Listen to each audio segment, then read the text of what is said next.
नमस्कार साथियों, Shekhawati coaching renewal के डिजिटल प्लेटफॉर्म पे आपका हार्दिक स्वागत। दोस्तों, आज Rajasthan high court LDC exam का जो सेकंड पेपर था, उस पेपर के रिगार्डिंग मैं आपके साथ इसकी जो सटीक आंसर की है वो शेयर करने जा रहा हूँ। इससे पहले आप सभी अभ्यर्थियों को शुभकामनाएं जिन्होंने ये पेपर दिया है, और उम्मीद करता हूँ कि हर आगे बढ़ते हुए क्वेश्चन के साथ उनका स्कोर निरंतर बढ़ता चला जाएगा। तो दोस्तों, बिना समय वेस्ट किए स्टार्ट करते हैं आज के आंसर की।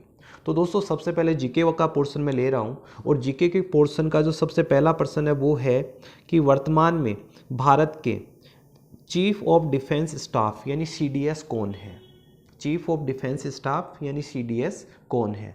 तो दोस्तों, चार ऑप्शन अपने को मिले हैं।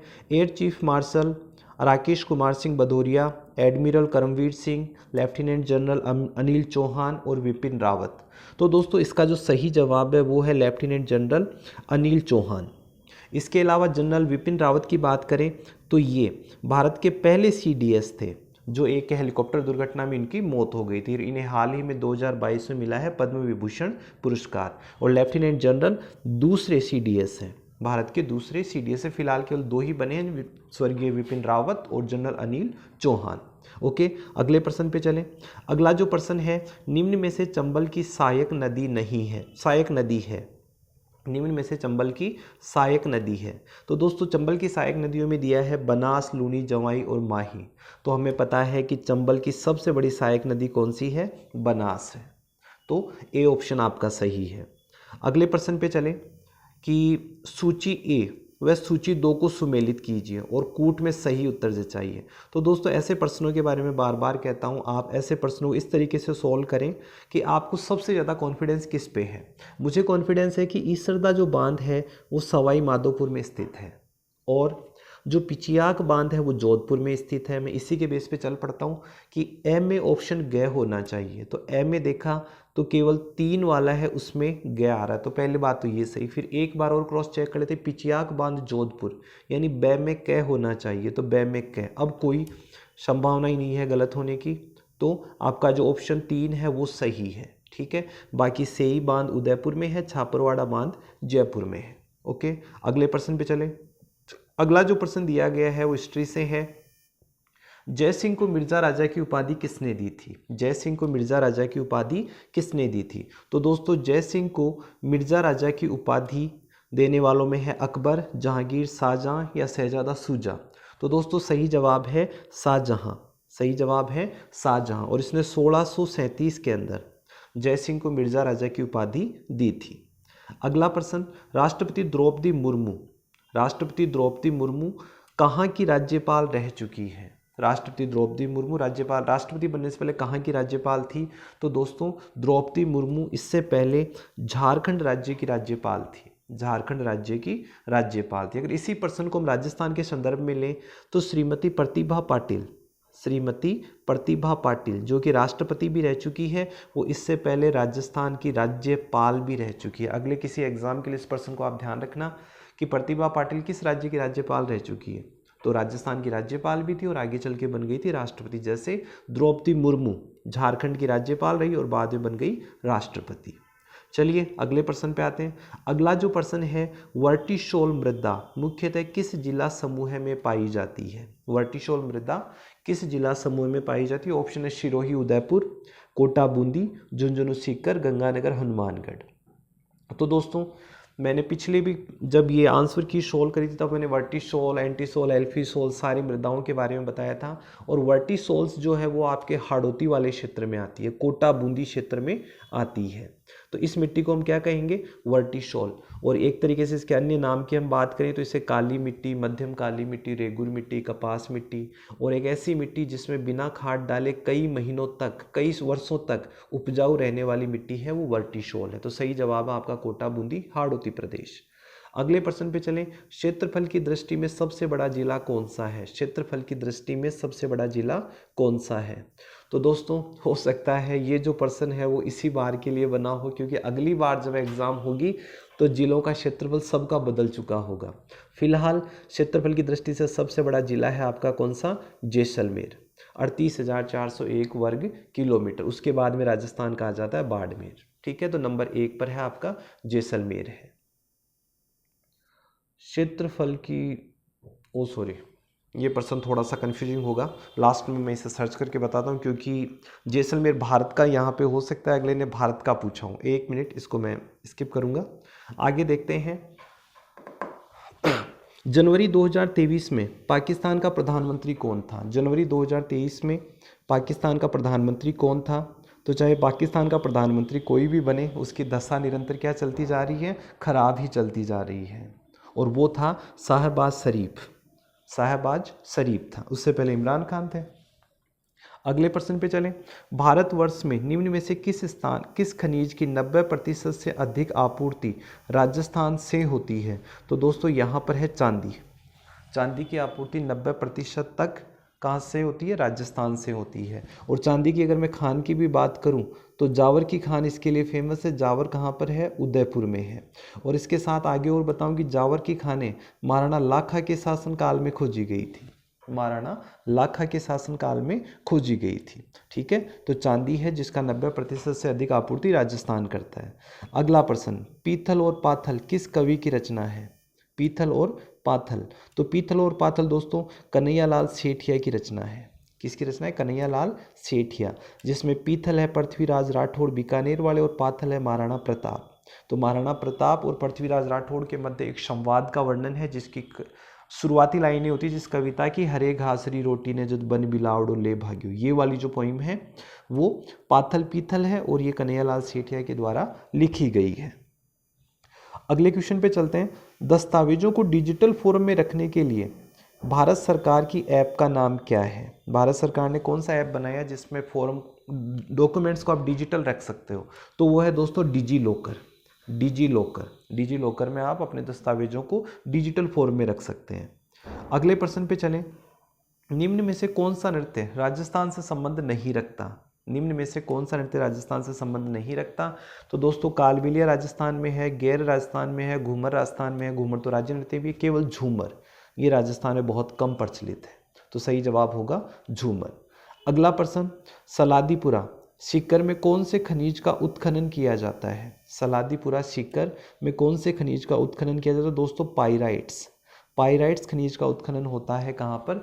सलादीपुरा जयपुर में। सलादीपुरा जयपुर में। अगले प्रश्न पे चलें। वर्तमान में राजस्थान की कार्यपालिका के प्रमुख कौन हैं? तो दोस्तों राज्य की कार्यपालिका का प्रमुख होता है राज्यपाल। जैसे बोलते हैं ना कि राज्य की कार्यपालिका शक्ति राज्यपाल में निहित होगी, तो राजस्थान के राज्यपाल है श्रीमान कलराज मिश्र। कौन है? कलराज मिश्र। तो कलराज मिश्र कार्यपालिका का प्रमुख है। हालांकि ये अलग बात है कि शक्तियों का प्रयोग मुख्यमंत्री और मंत्रिपरिषद के द्वारा किया जाता है। फिलहाल जवाब होगा कलराज मिश्र। उषा शर्मा है वो मुख्य सचिव है। अशोक गहलोत जो है मुख्यमंत्री और वित्त मंत्री हैं। अगले प्रश्न पे चले। खड़ताल निम्न में से क्या है? तो दोस्तों खड़ताल है नृत्य है, राग है, वाद्य यंत्र है, तालाब है। तो खड़ताल है वाद्य यंत्र। खड़ताल क्या है? वाद्य यंत्र है। अगले प्रश्न पे चले। राजस्थान राज्य खान एवं खनिज लिमिटेड की स्थापना किस वर्ष की गई? राजस्थान राज्य खान एवं खनिज लिमिटेड की स्थापना किस वर्ष की गई? तो दोस्तों इस प्रश्न की बात करें तो सबसे पहले तो इसकी स्थापना जिप्सम लिमिटेड के नाम से 1948 में की गई थी। कब की गई थी? 1948 में। लेकिन जिस नाम के साथ हमें ये प्रश्न पूछा गया है राजस्थान राज्य खान एवं खनिज लिमिटेड, तो इसकी स्थापना हुई थी 1974 में। कहाँ हुई थी? 1974 में हुई थी। इसका नाम बदला गया था। अगले प्रश्न पे चले। अंतर्राष्ट्रीय न्यायालय का मुख्यालय कहाँ स्थित है? तो अंतर्राष्ट्रीय न्यायालय स्थित है दोस्तों हेग में। नीदरलैंड हेग में अंतर्राष्ट्रीय न्यायालय स्थित है। अगला प्रश्न देखें। बूंदी के प्रसिद्ध किले तारागढ़ का निर्माण किसने करवाया था? बूंदी के प्रसिद्ध किले तारागढ़ का निर्माण किसने करवाया था? तो दोस्तों ये थे बरसिंह हाड़ा। कौन थे? बरसिंह हाड़ा। बरसिंह हाड़ा ने तारागढ़ के किले का निर्माण करवाया था। इसे रहस्यमयी या तिलस्मी किला भी कहते हैं। क्या कहते हैं? रहस्यमयी या तिलस्मी किला। हालांकि एक तारागढ़ है वो अजमेर में भी है जिसे गढ़बीठली कहा जाता है, लेकिन बूंदी के किले को कहा जाता है रहस्यमयी किला तारागढ़। ठीक है, अगले प्रश्न पे चलें। हाल ही में स्मारक घोषित मानगढ़ धाम का संबंध किस जिले से है? हाल ही में स्मारक घोषित मानगढ़ धाम, तो दोस्तों ये मानगढ़ धाम आनंदपुरी बांसवाड़ा में स्थित है। कहाँ पर है? आनंदपुरी बांसवाड़ा में स्थित है। तो मानगढ़ धाम का संबंध बांसवाड़ा से है और इससे मानगढ़ धाम की स्मारक की घोषणा करने के लिए खुद प्रधानमंत्री नरेंद्र मोदी आए थे नवंबर 2022 में। ठीक है, और ये जो आदिवासियों का जो मानगढ़ हत्याकांड था उससे संबंधित है, गोविंद गुरु की समाधि है ये। अगले प्रश्न पे चलें। अंडर 19 महिला T20 क्रिकेट वर्ल्ड कप 2023 की विजेता भारतीय टीम की कप्तान कौन थी? दोस्तों कल की क्लास में मैंने इस क्वेश्चन को शेयर किया था और ये थी शेफाली वर्मा। कौन थी? शेफाली वर्मा थी। अगले प्रश्न पे चलें। पृथ्वीराज चौहान की पत्नी का नाम क्या था? पेपर वाले ने खूब मेहर रखी है, आप पर सीधा सा नाम दे दिया, संयोगिता। क्या नाम था? संयोगिता। अगले प्रश्न पे चलिए। निम्नलिखित में से कौन सा ऐसा जिला है जिसकी सीमा 8 जिलों से मिलती है? और दोस्तों ये आखिरी बार है कि पाली की सीमा 8 जिलों से मिल रही है, क्योंकि इसके बाद तो इसकी सीमा ज़्यादा जिलों से मिलने वाली है, जो आगामी एक आध वीडियो में मैं बता दूंगा कितने जिलों से मिलने वाली है। बिकॉज अब अपने जिले 33 के बजाय हो चुके हैं कितने? 50। फिलहाल के लिए जवाब है आपका पाली। अगले प्रश्न पूछे। ब्रिटेन की महारानी एलिजाबेथ द्वितीय की मृत्यु के बाद उसका उत्तराधिकारी किसे घोषित किया गया था? उत्तराधिकारी किसे घोषित किया गया था? तो दोस्तों यहाँ पर ऋषि सुनक तो वहाँ के प्रधानमंत्री हैं। ठीक है, लिज ट्रस अलग ही चीज़ है। चार्ल्स तृतीय और चार्ल्स द्वितीय ये सबसे ज़्यादा कन्फ्यूजिंग है आज की तारीख में, लेकिन दोस्तों सही जो जवाब है वो है आपका चार्ल्स थर्ड। चार्ल्स थर्ड को वहाँ का क्या बनाया गया है? उत्तराधिकारी बनाया गया। अगले प्रश्न पे चलें। रणकपुर जैन मंदिर किसने बनवाया था? रणकपुर जैन मंदिर, तो दोस्तों अभी तक हम नाम पढ़ते थे धरणक शाह है और यहाँ पर नाम मिला है हमें धरना शाह है। धरना शाह नामक व्यापारी ने 1444 ईस्वी में रणकपुर जैन मंदिर बनवाया था और ये भी राणा लाखा के काल में बनवाया था। राणा लाखा के शासनकाल में बनवाया था। और यहाँ पर और मैं बता दूं कि रणकपुर जैन मंदिर को चौमुखा मंदिर या चौमुहा मंदिर भी कहते हैं। चौमुहा मंदिर भी कहते हैं। ठीक है, इसे स्तंभों का जंगल भी कहा जाता है। स्तंभों का जंगल भी कहा जाता है। अक्सर पूछा जाता है इसके रचनाकार कौन थे? इसके वास्तुकार थे द्वेपाक। इसके रचनाकार कौन थे? वास्तुकार की बात करें तो वास्तुकार थे दोस्तों द्वेपाक। और एक कोई नलिनी गुल्म नामक कोई विमान था, उसके मॉडल पर बनाया गया था, देव विमान पर। तो धरना शाह फिलहाल अपना सही जवाब है। अगले प्रश्न पे चले। सवाई मानसिंह अभ्यारण्य किस जिले में स्थित है? बस हमें तो एसएमएस के नाम से जयपुर दिखता है, लेकिन सवाई मानसिंह है सवाई माधोपुर जिले में सवाई मानसिंह अभ्यारण्य स्थित है। अगले प्रश्न पे चले। भारतीय फिल्म RRR के गीत नाटू नाटू को कौन सा प्रतिष्ठित पुरस्कार प्राप्त हुआ है? कौन सा प्रतिष्ठित पुरस्कार प्राप्त हुआ है? तो दोस्तों उससे पहले मिला था गोल्डन ग्लोब अवार्ड। क्या मिला था? Golden globe award. और आज की तारीख में देखें तो उसे ऑस्कर अवार्ड भी मिल चुका है। ओरिजिनल सॉन्ग की कैटेगरी में ऑस्कर अवार्ड भी मिल चुका है। ठीक है, तो नाटू नाटू जो गीत है फिल्म RRR का, राजमौली जिसके निर्देशक हैं, उससे पहले गोल्डन ग्लोब अवार्ड जीता, अब ऑस्कर अवार्ड जीता है। साथ में एक फिल्म और है एलिफेंट विस्कर्स। अगले प्रश्न पे चलें। राजस्थान के प्रथम मुख्यमंत्री कौन थे? तो राजस्थान के प्रथम मुख्यमंत्री दोस्तों निर्वाचित मुख्यमंत्री मानेंगे तो जवाब होगा टीकाराम पालीवाल। क्या होगा? टीकाराम पालीवाल। और अगर प्रथम मनोनीत मुख्यमंत्री मानेंगे तो वो होंगे हीरालाल शास्त्री। अब जो क्वेश्चन होगा वो जाने बोर्ड, कोर्ट जाने क्या क्वेश्चन मानेगा। बाकी निर्वाचित मुख्यमंत्री टीकाराम पालीवाल और मनोनीत मुख्यमंत्री हीरालाल शास्त्री। ठीक है, क्वेश्चन टाई हो सकता है। अगले प्रश्न पे चले। काजीरंगा राष्ट्रीय उद्यान किस राज्य से संबंधित है? काजीरंगा असम से संबंधित है। एक सींग वाले गेंडे, एक सींग वाले जो गेंडे हैं उन गेंडों के लिए ये प्रसिद्ध है। एक सींग वाले गेंडे, राइनोस। तो असम है काजीरंगा पार्क के लिए। अगले प्रश्न पे चलें। नेक्स्ट जो क्वेश्चन है अपना वो हमें मिला है किस राज्य की विधानसभा में देश का प्रथम डिजिटल संग्रहालय तैयार किया गया है? प्रथम डिजिटल संग्रहालय तैयार किया गया है तो दोस्तों ये है अपना राजस्थान ही है, जहाँ की विधानसभा में सभी 200 विधायकों का डिजिटल डेटा तैयार किया गया, सबका रिकॉर्ड डिजिटल है। ठीक है, तो प्रथम डिजिटल संग्रहालय राजस्थान विधानसभा में। साथ ही साथ एक प्रश्न और शेयर करना चाहूँगा कि विश्व भारत का डिजिटल आर्काइव जिसे हम कहें कि ऑनलाइन अभिलेखागार कौन सा है? तो दोस्तों अपने बीकानेर वाला जो राजस्थान राज्य अभिलेखागार है वही डिजिटल आर्काइव है, भारत का पहला। और यहाँ पर राजस्थान की विधानसभा भी डिजिटल संग्रहालय को रखती है और राजस्थान का जो अभिलेखागार है वो भी डिजिटल है, भारत का पहला है। ठीक है, प्रश्न पूछा गया था, फिर रिपीट होगा किसी एग्जाम में। अगले प्रश्न पे चले, दूध व खारा किसान आंदोलन किस राज्य से संबंधित था? तो दोस्तों दूध व खारा उस वक्त की बीकानेर रियासत का हिस्सा था, फिलहाल ये चूरू में है। ठीक है, बीकानेर रियासत का हिस्सा था, किसान आंदोलन से संबंधित है। अगले प्रश्न पे चले, गिरिडीह है कोयला खनन क्षेत्र स्थित है? तो दोस्तों गिरिडीह है कोयला खनन क्षेत्र झारखंड में स्थित है। कहाँ पर है? झारखंड में स्थित है।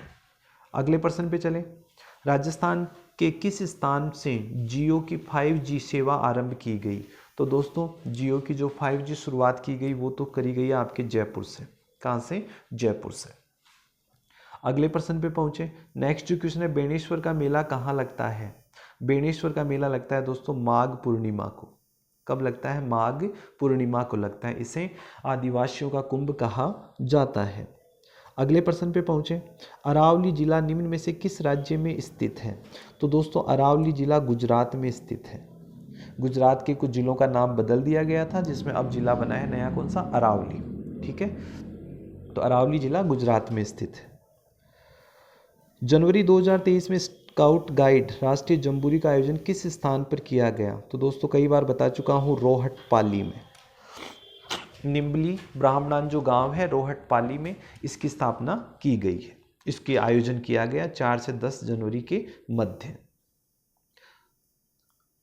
और ये जो क्वेश्चन है दोस्तों, इसके बारे में आपको बता दूं कि ये इस वर्ष 2023 के शुरुआत का क्वेश्चन और काफ़ी बड़ा इवेंट है, तो पूरी साल भर की एग्जाम्स में ये ट्रेंडिंग पे रहेगा। तो आप हमारे जो पिछले जो वीडियोस है जिनमें मैंने इसके बारे में काफ़ी कुछ बता रखा है, एक बार आप रिपीट मारें, पूरी साल भर ये जो राष्ट्रीय जम्बूरी है वो आपको हर एग्जाम में किसी न किसी रूप में मिलती रहेगी। अगले प्रश्न पे पहुंचे, निम्न में से कौन से क्षेत्र का विलय एकीकरण की प्रक्रिया में राजस्थान में नहीं हुआ? कि राजस्थान के एकीकरण के दौरान कौन सी जगह नहीं मिली थी? जोधपुर मिला था, मत्स्य संघ मिला था, सिरोही मिला था, सिरोही तो 2 बार मिला था, मेवात नहीं मिला था। मेवात नाम की कोई जगह को भारत में राजस्थान में विलीन नहीं किया गया था, क्योंकि जो अलवर भरतपुर था वो मत्स्य संघ में ही आता था। तो यहाँ अपने प्रश्न का जवाब होगा मेवात नाम की कोई जगह उसमें शामिल नहीं की गई, तीसरा ऑप्शन। अगले प्रश्न पे चलें, भारत में किस राज्य में रबड़ का उत्पादन सबसे अधिक होता है? भारत में रबड़ का उत्पादन सबसे ज़्यादा कहाँ होता है? तो दोस्तों जो केरल स्टेट है, केरल स्टेट सबसे ज़्यादा रबड़ का उत्पादन करता है। यूँ कहें प्राकृतिक रबड़ के 75 से 80% उत्पादन अकेला केरल करता है। उसके बाद में नंबर 2 पर आता है त्रिपुरा। नंबर 2 पर कौन आता है? त्रिपुरा। फिलहाल अपना सही जवाब होगा केरला। अगले प्रश्न पे चलें, नेक्स्ट जो क्वेश्चन मिला है हमें, वर्ष 2022 में से इनमें से किस हस्ती को पद्म विभूषण से सम्मानित किया गया? तो दोस्तों मैं शुरू में आपको बता चुका था पहले प्रश्न के साथ ही कि जनरल विपिन रावत, मरणोपरांत उन्हें पद्म विभूषण से सम्मानित किया गया था।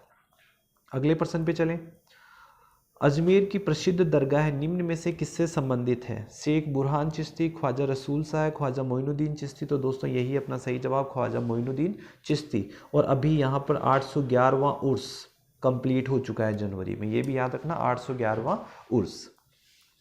अगले प्रश्न पे पहुंचे, जारवा जनजाति निम्न में से कहाँ पाई जाती है? तो दोस्तों जारवा जो जनजाति है वो अंडमान निकोबार में पाई जाती है। बहुत ही खूंखार और बहुत ही कम संख्या में ये लोग अब बचे हैं। अगले प्रश्न पे पहुंचे, भारत के किस राज्य में सबसे बड़ा हेलीकॉप्टर का कारखाना खोला गया है? किस राज्य में सबसे बड़ा हेलीकॉप्टर का कारखाना खोला गया है? तो दोस्तों हेलीकॉप्टर का जो सबसे बड़ा कारखाना खोला गया वो है कर्नाटक के तुमकुरु जिले में। कर्नाटक का जो है, इसका जो तुमकुरु नाम का जो जिला है वहाँ पर सबसे बड़ा हेलीकॉप्टर का कारखाना खोला गया है, जहाँ पर लगभग 30 से 60 हेलीकॉप्टर हर साल बनाने का इनका प्लांट है। चलिए अगले प्रश्न पे पहुंचे, आर्य समाज द्वारा वैदिक यंत्रणालय कहाँ स्थापित किया गया? तो दोस्तों स्वामी विवेक दयानंद द्वारा स्थापित आर्य समाज के द्वारा जो वैदिक यंत्रणालय था, जो छापाखाना था, वो अजमेर में स्थापित किया गया था। कहाँ पर? अजमेर में संचालित किया गया था। अगला प्रश्न, पाक जलडमरू मध्य किन 2 देशों के मध्य स्थित है? तो दोस्तों पाक जलडमरू मध्य में आप पाकिस्तान के नाम से कंफ्यूज मत होना, ये भारत और श्रीलंका के मध्य स्थित है। कहाँ स्थित है? भारत और श्रीलंका के मध्य। थोड़ा सा और डीपली चलें, इसमें भारत का है तमिलनाडु और श्रीलंका का है जाफना। भारत का तमिलनाडु स्टेट और श्रीलंका के जाफना स्टेट के मध्य है पाक जलडमरू मध्य। ओके, अगले प्रश्न पे चलें। पंडित शिव कुमार शर्मा जिनका मई 2022 में निधन हो गया, वो किस वाद्य यंत्र से संबंधित हैं? वो किस वाद्य यंत्र से संबंधित हैं? तो दोस्तों ये जो अपने पंडित शिव कुमार शर्मा है, पंडित शिव कुमार शर्मा, ये संतूर नाम का जो वाद्य यंत्र होता है उसको बजाने में सिद्धहस्त थे। अगले प्रश्न पे चले। किस मेले को आदिवासियों का कुंभ कहते हैं? भाई इस बार तो बेणेश्वर का मेला या आदिवासी बहुत ट्रेंडिंग पे, कंटिन्यू 4 क्वेश्चन आ रहे हैं। आदिवासियों का कुंभ कहलाता है बेणेश्वर का मेला। अगला प्रश्न, भारत में सबसे पहले सूर्यास्त कहाँ होता है? भारत में सबसे पहले, भाई सेम लॉजिक है, जहाँ पे सबसे पहले सूर्योदय होगा वहीं पर सबसे पहले सूर्यास्त होगा, तो वो जगह है अरुणाचल प्रदेश, अरुणाचल प्रदेश। अगले प्रश्न पे चले। अग्निपथ स्कीम किससे संबंधित है? तो अग्निपथ स्कीम सेना में भर्ती का एक नया प्रोजेक्ट है। अग्निपथ जिसमें 4 साल के लिए एक बार सेना में भर्ती किया जाता है और फिर आगे का जो प्रोसीजर वो डिपेंड करता है कि आपकी सेवाएं कैसी रही। तो अग्निपथ सेना में भर्ती का एक तरीका है। सब ही गढ़ा शिरोमणि अति ही ऊंचो जान अनड़ पहाड़ा ऊपरे जबरो गढ़ जोधान। दोस्तों प्रश्न अपने से पूछा गया है कि उक्त पंक्तियां कौन से गढ़ के बारे में कही गई? तो जबरोगढ़ जोधान, ये किस किले के बारे में है? जोधपुर के किले के बारे में। जोधपुर के किले को हम किस नाम से जानते हैं? जोधपुर के किले को हम जानते हैं दोस्तों मेहरानगढ़ के किले के नाम से, मेहरानगढ़ के किले के नाम से जानते हैं। तो सही जवाब है अपना तीसरा। अगले प्रश्न पे पहुंचे। भारत किस देश के साथ सबसे लंबी स्थलीय सीमा साझा करता है? भारत किस देश के साथ सबसे लंबी स्थलीय सीमा साझा करता है? पाकिस्तान, बर्मा, चीन और बांग्लादेश। पाकिस्तान, बर्मा, चीन और बांग्लादेश। तो दोस्तों मैं कुछ एक के साथ, अब क्वेश्चन को आप खुद डिसाइड करना कि भारत और पाकिस्तान के मध्य अगर मैं बात करूं तो रेड क्लिफ रेखा है, और रेड क्लिफ रेखा 3023 यूँ मान लो लगभग 3300 किलोमीटर की लंबाई वाली है। चीन के साथ लगभग 3400 किलोमीटर लंबी बॉर्डर भारत है शेयर करता है, लेकिन बांग्लादेश के साथ 4096 किलोमीटर लंबी सीमा शेयर करता है। तो भारत और बांग्लादेश के मध्य जो सीमा है वो सबसे लंबी है। सही जवाब है कौन सा? बांग्लादेश। अगले प्रश्न पे पहुंचे। भारत का प्रथम 24x7 यानी 24 घंटे और 7 दिन सौर ऊर्जा से ही चलने वाला गांव, यानी सौर ऊर्जा चालित ग्राम, सौर ऊर्जा ग्राम किस गांव को घोषित किया गया है? तो दोस्तों ये गांव है मोढेरा, गुजरात। मोढेरा, गुजरात। प्रधानमंत्री मोदी जी ने मोढेरा, गुजरात को सौर ऊर्जा ग्राम घोषित किया है। तो दोस्तों ये थे अपने जो जनरल नॉलेज के जो क्वेश्चन थे, वो 50 क्वेश्चन मैंने आपके साथ बिल्कुल सटीकता के साथ शेयर किए हैं। और जो क्वेश्चन था अपने सबसे बड़े जिले वाला, अगर अगले का पॉइंट ऑफ व्यू राजस्थान है तो सबसे बड़ा जिला होगा अपना जैसलमेर। तो दोस्तों ये फिलहाल केवल 50 क्वेश्चन है। अभी कुछ ही मिनटों में अगले वीडियो के साथ मैं आपको इंग्लिश और हिंदी के भी जो क्वेश्चन है वो भी बिल्कुल व्याख्या के साथ आपके साथ शेयर करूंगा। तब तक के लिए धन्यवाद। चैनल को देखते रहिए, लाइक, शेयर और सब्सक्राइब करें। धन्यवाद। जय हिंद, जय भारत।